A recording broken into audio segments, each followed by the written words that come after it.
ওমানে ভয়াবহ বন্যার মধ্যে সাহসিকতা ও মানবিকতার এক অনন্য দৃষ্টান্ত স্থাপন করেছেন প্রবাসী এক বাংলাদেশি তরুণ। পানির প্রবল স্রোতে আটকে পড়া একটি গাড়ি থেকে দুই ভারতীয় নাগরিককে উদ্ধারের যে ঘটনাটি সম্প্রতি সামাজিক যোগাযোগ মাধ্যমে আলোড়ন তুলেছে, সেখানে পাকিস্তানি তরুণ শাহজাদ খানের পাশাপাশি সমান সাহসিকতার পরিচয় দিয়েছেন বাংলাদেশের সাগর। নিশ্চিত মৃত্যুর হাত থেকে দুই মানুষকে ফিরিয়ে আনতে নিজের জীবনের ঝুঁকি নিয়েছিলেন তিনিও। ঘটনাটি ঘটে ওমানের বারকা শহরে। ভারী বৃষ্টিতে সেখানকার একটি ওয়াদি বা উপত্যকা প্লাবিত হয়ে যায়। এর মধ্যেই একটি গাড়ি পার হতে গিয়ে প্রবল স্রোতে আটকে পড়ে। গাড়ির ভেতরে থাকা দুই ভারতীয় নাগরিক তখন বাঁচার আকুতি জানাচ্ছিলেন। এ দৃশ্য দেখে বিন্দুমাত্র কালক্ষেপণ না করে তাদের উদ্ধারে লাফিয়ে পড়েন সাগর। পাকিস্তানি ভাইয়ের পাশাপাশি আমাকেও তুলে ধরা হয়েছে। মূলত আমি তাকে প্রথমে নামার জন্য সাপোর্ট করছি যে ভাই আপনি নামেন, আমি আপনার সাথে সাথে আসতেছি। উনি নামার 10 থেকে 15 সেকেন্ডের ভেতরে আমি ঘটনাস্থলে উপস্থিত হই এবং পর্যায়ক্রমে পাথর দিয়ে গ্লাস ভাঙার চেষ্টা করি, সেটা সম্ভব হয় নাই। তারপরে আমি মাথায় হঠাৎ করে খেয়াল আসলো যে আমরা তো দরজাটা খুলতে পারি, দরজাটা খুলেই স্বাভাবিকভাবে বের করতে পারি, গ্লাস না ভাঙা। তারপরে আমি বললাম যে আপনি দরজা খোলার চেষ্টা করেন। তারপরে আমি পাকিস্তানি ভাইকে ধরলাম এবং তিনি 2-3 বার চেষ্টা করার পরে যখন দরজাটা খুললো তখন দেখলাম যে ওখানে দাঁড়ানোর মতো পরিস্থিতি ছিল না। আর সেই ক্ষেত্রে আমি উপরে উঠে গেছি এবং তারে আমি স্থানান্তরিত করে দিয়েছি যে আপনি ওনাদেরকে ওঠান। সাগরের বাড়ি নারায়ণগঞ্জের ফতুল্লায়। গত 3 বছর ধরে তিনি ওমানের বারকাতে বসবাস করছেন। সামাজিক যোগাযোগ মাধ্যমে পাকিস্তানি তরুণের উদ্ধার অভিযানের ভিডিওটি ছড়িয়ে পড়ার পর তিনি যেমন প্রশংসায় ভাসছেন, তেমনি সাগরের এই নেপথ্য সাহসিকতার গল্প এখন প্রবাসী বাংলাদেশিদের মধ্যে ছড়িয়ে পড়ছে। বিপদের মুহূর্তে দুই ভিন্ন দেশের মানুষের এই সম্মিলিত প্রয়াস প্রমাণ করেছে মানবিকতার কোনো কাঁটা তারের সীমানা নেই।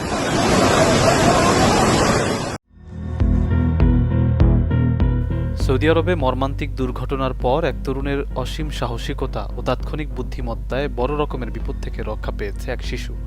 পানিতে পূর্ণ একটি গর্তে পড়ে যাওয়া শিশুকে উদ্ধারের একটি ভিডিও সামাজিক যোগাযোগ মাধ্যমে ছড়িয়ে পড়ার পর থেকে ওই তরুণকে প্রশংসায় ভাসাচ্ছেন নেটিজেনরা। সবার মুখে এখন একটাই কথা, তার বীরত্বেই একটি পরিবারের ঈদের আনন্দ বিষাদে পরিণত হওয়া থেকে বেঁচে গেছে। সৌদি সংবাদ মাধ্যমগুলো জানাচ্ছে ঘটনাটি ঘটেছে দেশটির হাইল প্রদেশের দক্ষিণ পূর্বে অবস্থিত আল রাফায়া নামক একটি গ্রামে। প্রায় মৃত্যুর হাত থেকে ফিরে আসা শিশুটির নাম ফাহদ এবং তাকে রক্ষা করা সাহসী তরুণের নাম মামদুহ আল হারবি। পুরো ঘটনার দৃশ্য ধরা পড়েছে ঘটনাস্থলের পাশে থাকা একটি মুদি দোকানের সিসিটিভি ক্যামেরায়। ভিডিওতে দেখা যায় শিশু ফাহদ হাঁটতে হাঁটতে হঠাৎ করেই রাস্তার পাশে থাকা একটি গভীর গর্তে পড়ে যায়। ঠিক সেই মুহূর্তেই দোকান থেকে বের হন মামদুহ আল ফারাবি।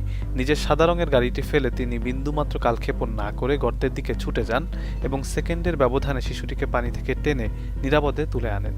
তার এই তড়িৎ পদক্ষেপের কারণেই শিশু ফাহদ প্রাণে বেঁচে যায়।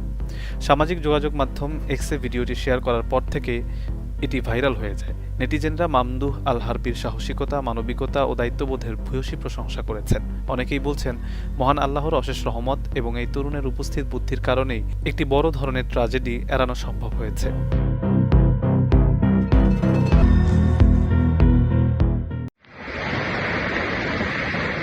ওমানে স্মরণকালের অন্যতম ভয়াবহ বন্যায় জনজীবন হয়ে পড়েছে বিপর্যস্ত। নারী, শিশুসহ প্রাণ গেছে বহু মানুষের।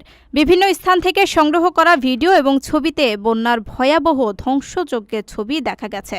ওয়াদির তীব্র স্রোতে মানুষের শখের গাড়ি ভেসে যাচ্ছে খেলনার মতো। প্রবাসীদের বাসাবাড়ি থেকে শুরু করে স্থানীয় মসজিদেও ঢুকে পড়েছে বন্যার পানি। আকস্মিক এই প্রাকৃতিক বিপর্যয়ে বাসিন্দাদের মাঝেও চরম আতঙ্ক বিরাজ করছে। চলমান বৈরী আবহাওয়া কিছুটা শান্ত হতে শুরু করলেও আজ দিবাগত রাত অথবা শুক্রবার ভোর থেকে দেশটিতে বৃষ্টির আরেকটি বড় ঢেউ আঘাত হানতে পারে। আবহাওয়া অধিদপ্তরের মহাপরিচালক আবদুল্লাহ বিন রাশিদ আল খাধুরি জানান, বৃহস্পতিবার দিনের বেলা পরিস্থিতি তুলনামূলক শান্ত থাকলেও রাত থেকে বৃষ্টির মূল ঢেউটি শুরু হবে, যার ফলে মুষলধারে বৃষ্টিপাত হতে পারে। এটি হবে চলমান এই বৈরী আবহাওয়ার শেষ ধাক্কা। তিনি জানান, প্রথমে বুরাইমি ও মুসান্দাম প্রদেশে এর প্রভাব পড়বে এবং পরে তা অন্যান্য প্রদেশেও ছড়িয়ে পড়তে পারে। শনিবার বিভিন্ন মাত্রায় থেমে থেমে বৃষ্টি হতে পারে। রবিবার আরব সাগরে উপকূলীয় এলাকায় কিছুটা প্রভাব থাকলেও আগামী কয়েকদিনের মধ্যেই ওমানের আকাশ পুরোপুরি পরিষ্কার হয়ে যাবে বলে আশা করা হচ্ছে। ওমানের বেসামরিক বিমান চলাচল কর্তৃপক্ষের পূর্বাভাস ব্যবস্থার পরিচালক নাসির বিন সাইদ আল ইসমাইলি জানান, মাঝে কয়েক ঘণ্টা আকাশ শান্ত থাকলেও পুরো সপ্তাহ জুড়েই এমন অস্থিতিশীল আবহাওয়া বিরাজ করবে। তাই দুর্যোগপূর্ণ পরিস্থিতিতে জনগণকে কোনো ধরনের ঝুঁকি না নেওয়ার এবং শিশুদের প্লাবিত ওয়াদি থেকে দূরে রাখার কড়া নির্দেশ দেওয়া হয়েছে।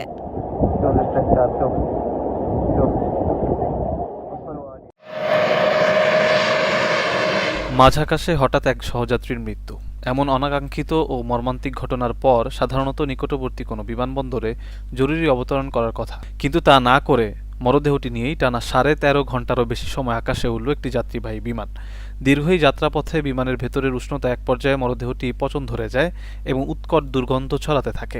শ্বাসরুদ্ধকর ও চরম অস্বস্তিকর এমন এক দুঃসহ পরিস্থিতির মধ্য দিয়ে গন্তব্যে পৌঁছাতে বাধ্য হন ফ্লাইটের 3 শতাধিক যাত্রী। অমানবিক ও চরম ভোগান্তির এই ঘটনাটি ঘটেছে হংকং থেকে লন্ডনগামী ব্রিটিশ এয়ারওয়েজের BA32 ফ্লাইটে।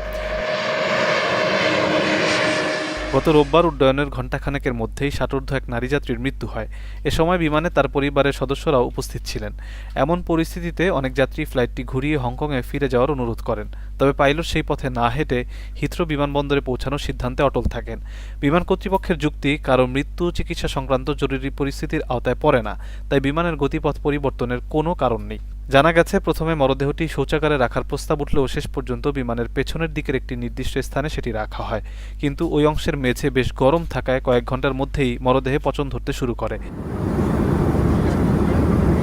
উৎকট দুর্গন্ধে পেছনের দিকের যাত্রীদের টেকা দায় হয়ে পড়ে।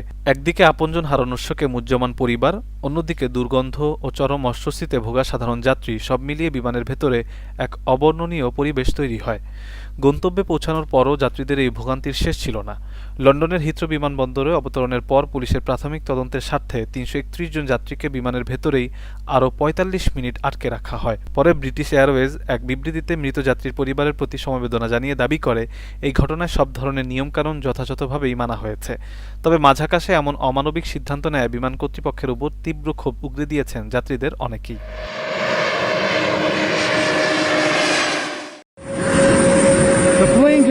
একটি প্লেনের সঙ্গে রানওয়েতে থাকা গাড়ির ভয়াবহ সংঘর্ষের ঘটনা ঘটেছে। রোববার রাতে যুক্তরাষ্ট্রের নিউ ইয়র্কের লা গার্ডিয়া বিমানবন্দরে এই ঘটনা ঘটে বলে জানিয়েছে কর্তৃপক্ষ।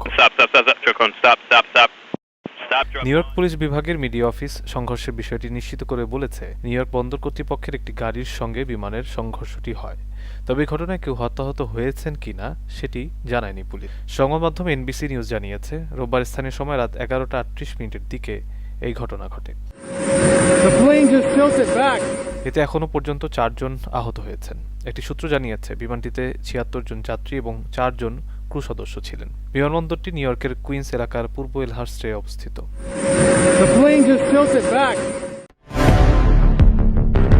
আমিরাতের রাজধানী আবুধাবিতে প্রতিহত করা একটি ব্যালিস্টিক ক্ষেপণাস্ত্রের ধ্বংসাবশেষ ছিটকে পড়ে অন্তত 2 জন নিহত এবং 3 জন আহত হয়েছেন। বৃহস্পতিবার আবুধাবির সোহাইহান স্ট্রিটে এই ঘটনা ড্রোন বা UAV সফলভাবে আটকে দেয় তাদের আকাশ প্রতিরক্ষা ব্যবস্থা। এর আগে গত 25 মার্চও ইরান থেকে ছোড়া 9টি ড্রোন প্রতিহত করে তারা।